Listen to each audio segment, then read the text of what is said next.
Good morning to all of you. My name is Julie Hill.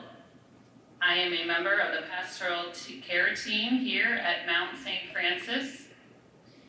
We welcome all of you gathered here in the Clare House Chapel, especially the members of Sister Jeanine's family, those who are watching on the in-house system, as well as friends and family who are joining us via live stream.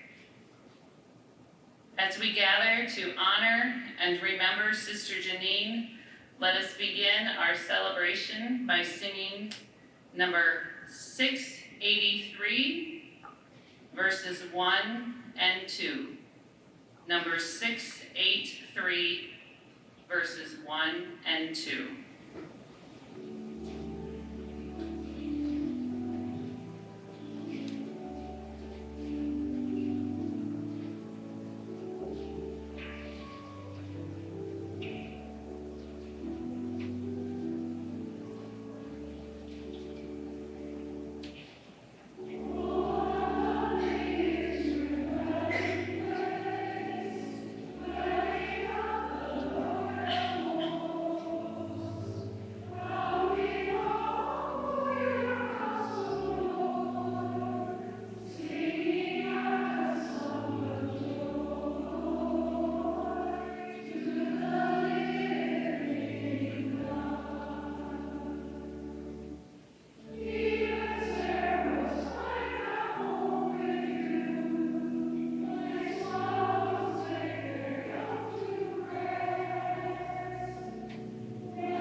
Our opening song speaks of the dwelling place of God, finding rest, and then singing with joy. As far as dwelling places go, Sister Jeanine always loved the image of being protected beneath the wings of God's embrace. And due to her small stature, she would probably fit very comfortably. No matter what occurred to zap her strength or drain her energy, she knew at day's end that all would be made well under the encouragement and refreshment of God's loving embrace. Sister Jeanine also found comfort among the dwelling places where she worked. She loved to work. She loved to keep busy. And she credited her dear friend, Sister Viator, for teaching her everything she needed to know about doing the work of bookkeeping. Although she spent 30 plus years at Briar Cliff in in the business office, she loved each mission along the way. And as far as finding rest, well, watching her beloved Chicago Cubs or the Chicago Bulls was always a favorite time of rest for Jeanine. And of course, if they won, there was much singing for joy. Singing for joy also came from Sister Jeanine's mouth each time she recalled with great love how her sister Honora raised her since the age of 4 due to the early death of their mother. Throughout her life, Jeanine knew what a blessing it was to experience profound love from her family, friends, and her Franciscan community. And these people gave her great reason for singing with joy. With faith, we know that Sister Jeanine is now singing their praises to our loving God as she enjoys her eternal dwelling place.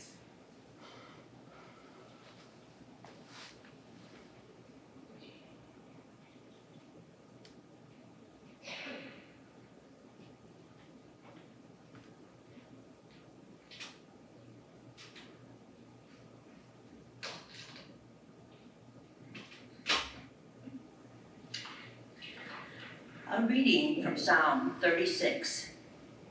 How precious is your kindness, O God!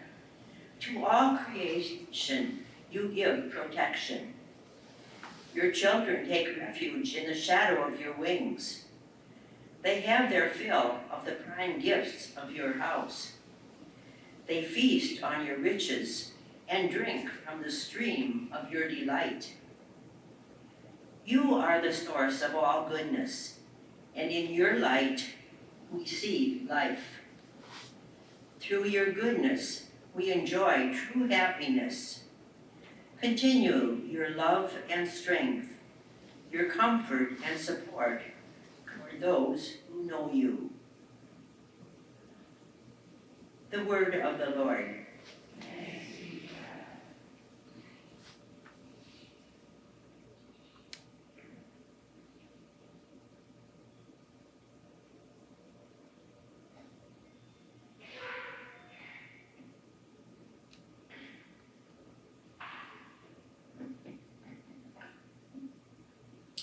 Now is our time to share memories of Sister Jeanine. Please raise your hand and we will bring a microphone to you. Please state your name and stand if you are comfortable.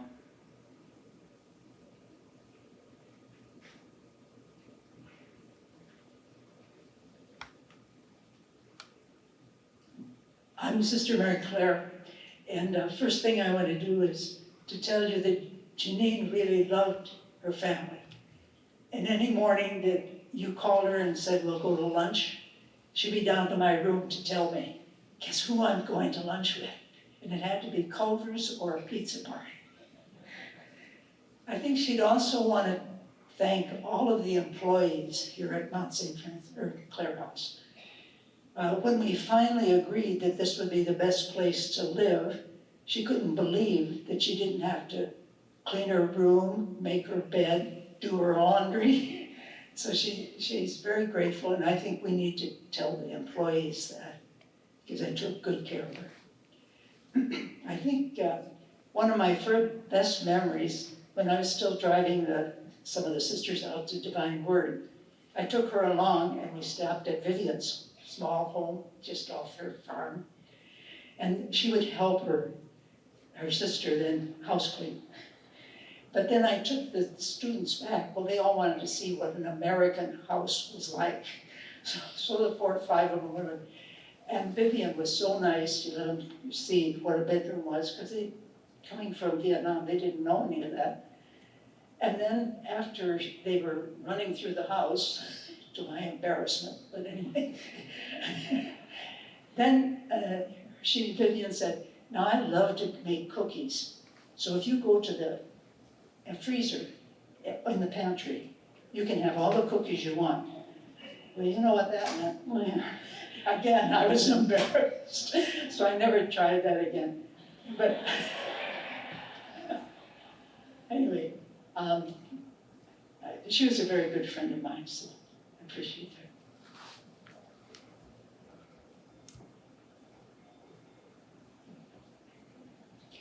her. My name is Janet Taphorn. Our relationship goes way back to the 50s. When I was a student at Briar Cliff, Jeanine was at Sacred Heart Hospital in Lamar's, and she was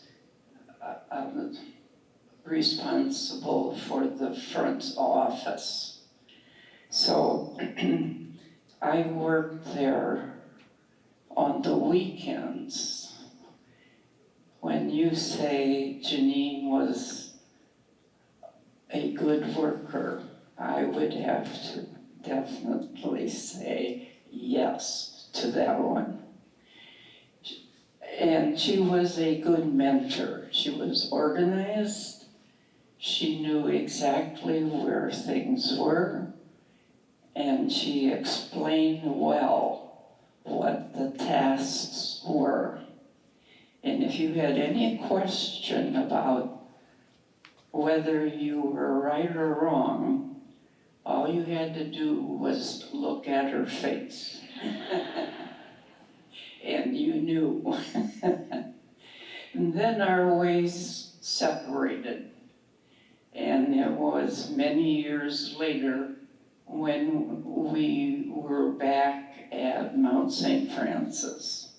And we renewed our friendship again. And we had this little thing going. And I think maybe I might be the only one who, when we met each other, I could rustle the back of her hair. And she would look forward to do that. Anyhow, she was a wonderful woman, very gracious, very helpful, and I'm sure that she was rewarded for all of her generosity.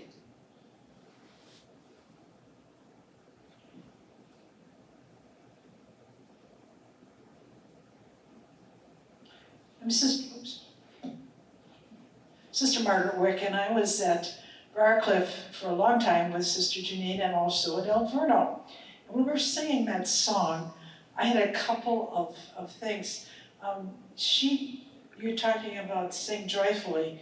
She knew all of the popular songs from the 1930s, I think, or 40s, and you'd start, there was one line, and by golly, she could do the whole thing.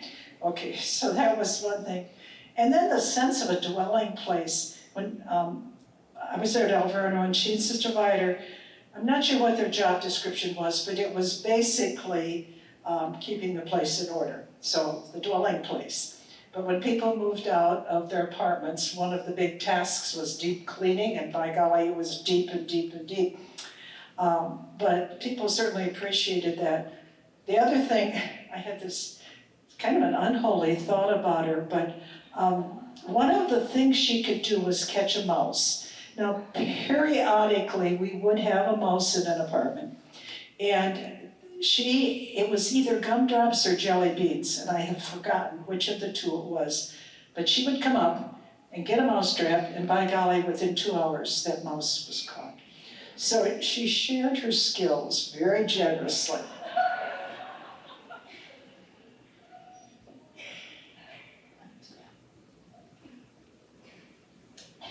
I'm Sister Elvira. Okay, you hear it? Okay. I just want to follow up on some of the remarks that these sisters had given when she was at Reverend. I don't know if a lot of people did that, but I remember that a few of us called them spick and span. Yeah, shaking heads, okay. But I have this unique story too. It's not ruffling your hair. But I don't know how it even started, but when I got a week of power, I couldn't get the last part of my toothpaste out, you know. So somehow she says, well, I'll take it. So I've supplied her toothpaste for all these years. So I'm looking for a partner if there is one. And I agree with all the good things we're saying about her too. I'm Sister Bertha Bonert, and I have a message from Jim Wharton. I worked at Briar Cliff with Sister Jeanine from 1983 to 1990. You need to understand that Sister Jeanine was essentially handling the business of Briar Cliff with a ledger and a pencil that had been sharpened down to about 3 inches. The first time I went into Jeanine's office to submit my monthly expense report, the Great Inquisition began. What was this lunch for? Is this charge just for you, or did you have a guest? If so, who was it? I see you had to mail a letter for Dr. Bensman. Did you get a receipt from the post office? Don't try and tell me that it's 56 miles to round trip from Sioux City to Lamar's. I happen to know it's exactly 51.7. But we'll round it up to 52. This went on for months, to the point I was afraid to submit anything to her. Then I had an idea that might work. Sister Jeanine loved Briarcliff basketball. She had a very close relationship with most of the players, and those young men loved her back. With this thought in mind, I recruited a 6'8" basketball player to accompany me to Sister Jeanine's office. When it was time to submit my next expense report, my strategy worked. She was so distracted having a basketball player in her office that she signed my expense report without all the questioning. We ended up talking hoops for a few minutes, and I quickly exited the premises before she changed her mind.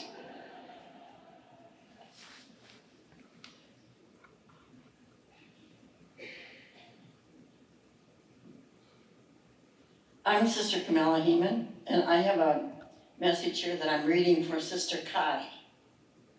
I will remember Sister Jeanine as a free and loving person, a smile on her face that revealed tenderness.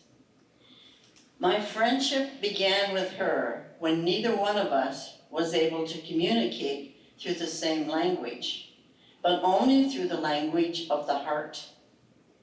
I will never forget how she gave me her support and love, being my faithful friend in my beginnings here at Mount St. Francis. I will remember her in her red coat, walking to the cemetery with her to visit her dear friend, Sister Viator. There she would recite the prayer of her religious profession, and at times would sing, "On this day, O beautiful mother," and the rest of it, of course. On our walks to the cemetery, she liked to tell funny stories, and sometimes she would blow bubbles, just for fun. She told me that she never learned to drive a car, never traveled by plane, never learned to swim, and was never interested in learning. But I can assure you she was a person always ready for adventure. At least that was my experience of being with her. Now, every time I see the moon, I will remember her with the same emotion she expressed when seeing the full moon through the window. Sister Jeanine, I will keep you in my heart. And now I have something from myself. I first lived with Sister Jeanine at Xavier many years ago. And she was in the reception area, which also included the billing office. You've been there, you know where it is. Okay, and her sister Lenora also worked there, so that was great. She was a good and great person to live with. Xavier at that time was known as the baby hospital. We were having all of the babies. But if the census got down just this much, Sister Jeanine was in charge of this statue about this big of Saint Gerard, who was the patron of expectant mothers. So ordinarily, if I came in the door, the statue would be facing me. It was always in the window at that reception area. If the statue was faced out to the outside, it meant, oh, we want to have some more babies. So women who are pregnant, see the statue and come on in. Everybody in the hospital knew about Jeanine and the St. Gerard statue. And they looked to see where it was when they came in. Which way is she facing? Or he facing? The other thing I want to say is about her dedication to the development office. And in these last years, it's kind of been, Wanda has been the only person in there all day or at night whenever she was there. But Jeanine would, and since I've been in that area where I'm now, she would pass that door so many times, just going to see, did somebody leave work for me to do? And what is it? And the other thing was going at night when probably Wanda is the only person down in this area, and who knows what's happening to her, because all those windows and all those lights, everybody, and I have to check on her. So she was always checking on Wanda. So I don't know who's gonna check on Wanda now. I'm Sister Rita Green. Some years ago, Sister Bev Eichler, Sister Jeanine and I lived on 2 South in Francis Hall. While we were there, we used to call back and forth on the phone whenever we had a Cubs game or a Bulls game. We did that just because it was kind of interesting to see when there were home runs, on good shots, something like that. Well, gradually, all of us ended over here, and we still continued to do that. But about a year ago, on June 21st, Sister Bev went to heaven. So Jeanine and I continued to do that. Well, now that Jeanine's gone, what am I to do? Anyway, last night there was a Cubs game. I was in my room with my door closed, and I started talking out loud to Jeanine. I said, Jeanine, we need some help. We're not doing very well at all in this ball game, and I think since you're up there in heaven, you really could do something about it. Bases were loaded 2 times, not one single run. I can tell you, I talked and talked, and it didn't do any good. It didn't work at all because the Cubs lost 5-0.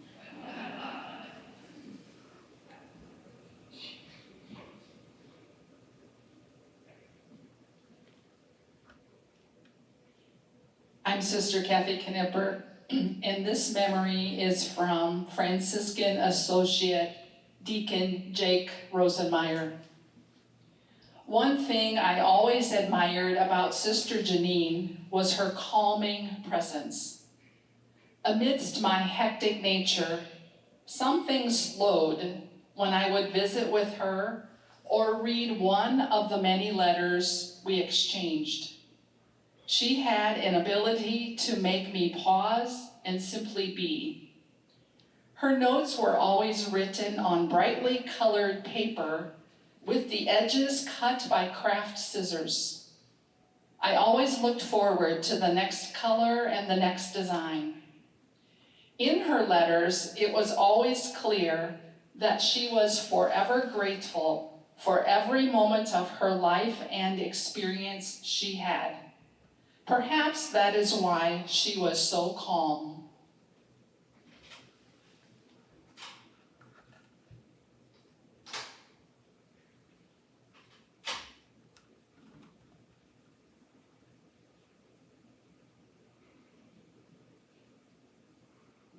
I'm Marge Burkle. I remember the day when there was a knock on my office door, and it was Jeanine and Viator. And I welcomed them in, and then Jeanine said, well, wait a minute, I want to make sure the door is shut because I don't want anybody to know we're in here.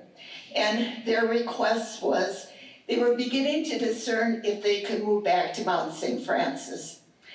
And we talked a lot about that. They were coming from Alverno. But their big request was, could they share a room together? Now that was never a request that I had ever been asked. And so we talked a little bit about it, and then I said, well, I'll check it out. So I went to Nancy Schreck, and I said, Nancy, I got this unique request. And so I told her what it was. She said, oh, Marge, don't worry. I don't think you'll set a precedence for that request. So I called Jeanine and Viator, and they came to my office again, shut the door. And I said, you're very welcome to come in. We have, Sister Lucille Lammers had just died. She had the biggest room in the house. So they were in that room. Now they also had requests. They wanted 2 straight chairs, 2 beds, and just 1 dresser, and a little TV stand that they were going to bring. So they truly were an example when they came and arrived with their little simple suitcases, very small things that they needed, of really showing what true simplicity and how you can live in that simplicity. They were the happiest campers in their little house, in their little room together.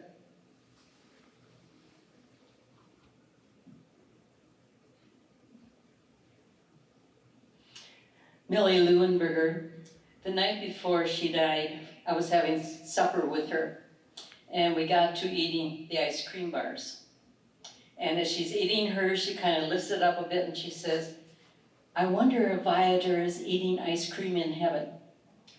And then she said, and when I get there, if she is, I'll join her.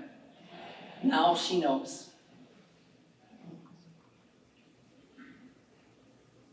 I'm Sally Mitchell, and I will never forget how she had a great reverence and love for her office book. Now, she lost the office book a couple of times, or she misplaced it, or she forgot it, or whatever, but she had upset her so much. And she would run back and forth, and I mean she ran back and forth, to find that office book. And we would tease her that it's right there on the piano, you left it after office today, and she carried it around with her under this arm, just tightly, so she would not lose it. But I thought maybe it would be appropriate, if there's room, maybe her office book ought to go with her to heaven, because she's gonna worry about it, I'm afraid. I don't want her to do that.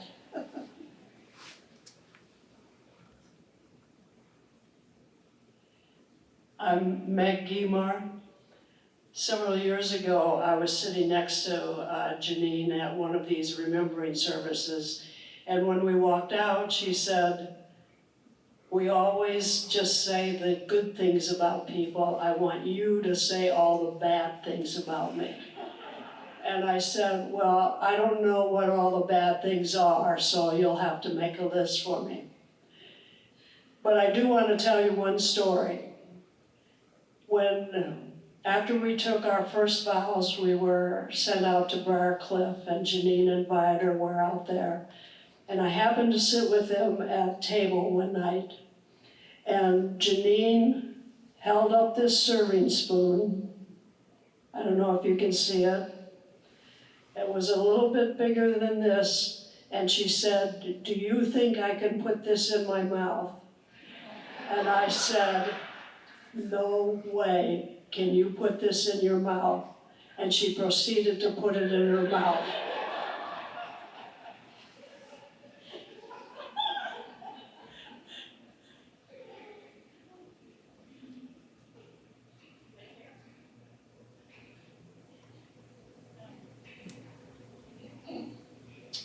I'm Joyce, one of her nieces, and I have many fond memories of Sister, family reunions,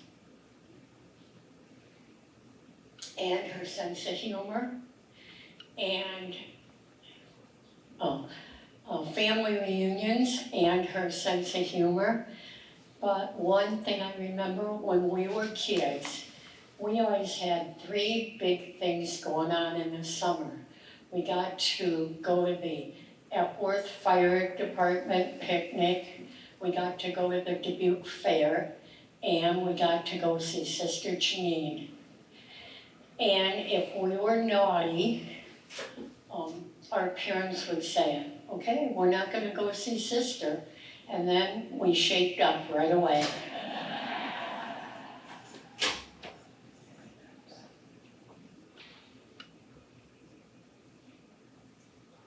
I'm Sister Edna Ginder. I'm her classmate. But one thing that I remember is when she would be on her way to the cemetery to visit Sister Jeanine there, I would pick her up as she was going down the back drive as I was going to work. So I'd give her a lift up as far as Shalom House, especially in wintertime. That was a cold trip she'd make.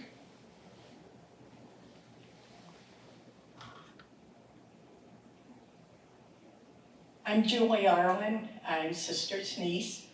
I have a lot of good memories too, but the last years when we'd come to visit Sister and take her to lunch, it was always the fanciest place in Dubuque, Culver's.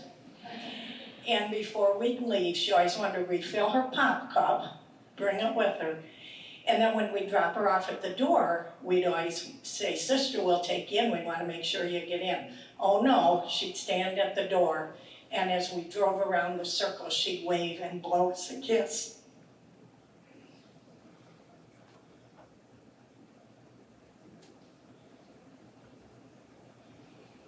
I'm Jane Thayer, and I'm Sister's niece also.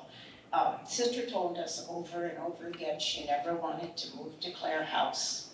And, but when her friends moved, that was a different story. She was willing to move, and she got here and she loved it. She thought she had the best room here, and she loved having her own bathroom. And she told us over and over how good everybody was to her. She appreciated all of you.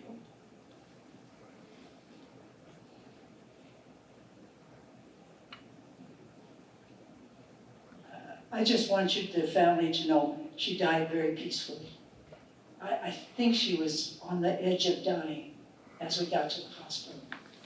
And the doctor there said her heartbeats went from like 120 down to 50.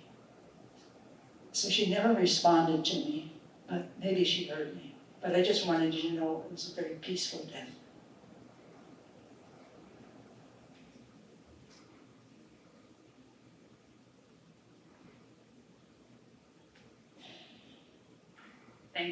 Thank you all for sharing your stories of Sister Jeanine. We will certainly continue to share more memories of her in the days and weeks to come. And so let us pray.